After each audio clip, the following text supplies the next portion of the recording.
দিব্যা সেনকে ঘোল খাইয়ে জ্যাসান্নাল রূপে দিব্যা সেনকে গ্রেপ্তার করলো দুর্গা। বিস্তারিত জানতে লাইক দিয়ে সাথে থাকুন। বন্ধুরা, জগদ্ধাত্রী ধারাবাহিকের পরবর্তী পর্বে অপেক্ষা করছে এক চমকপ্রদ মোড়। ইতিমধ্যেই আমরা দেখতে পেয়েছি দুর্গা দিব্যা সেনের কুকর্ম ফাঁস করার জন্য রীতিমতো উঠে পড়ে লেগেছে। দুর্গা জগদ্ধাত্রীর রূপ ধরে জোগাড় করছে এক এক করে সমস্ত প্রমাণ, যাতে দুর্গা দিব্যা সেনকে আইনের জালে ফাঁসাতে পারে। কিন্তু দিব্যা সেনও তো চালাক, তাই কাজটা এতটাও সহজ নয়। কেননা দিব্যা সেন বুঝতে পেরেছে জগদ্ধাত্রী আবারও সুস্থ হয়ে ফিরে এসেছে, অথচ দিব্যা সেন জানে না এই জগদ্ধাত্রী আসলে দুর্গা।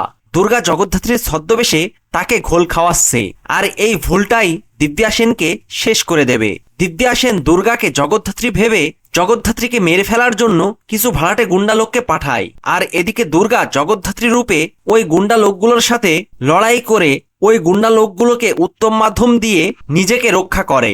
তবে এই লড়াইটা শুধু শরীরের নয়, এটা ছিল ন্যায় আর অন্যায়ের যুদ্ধ। এরপর দুর্গা তার মা জগদ্ধাত্রীর আশীর্বাদ নিয়ে এক এক করে বের করে আনে সমস্ত প্রমাণ, আর সেই সমস্ত প্রমাণ নিয়ে দুর্গা দিব্যা সেনের অফিসে যায় এবং জ্যাসান্নাল রূপে দিব্যা সেনকে দুর্গা গ্রেপ্তার করে।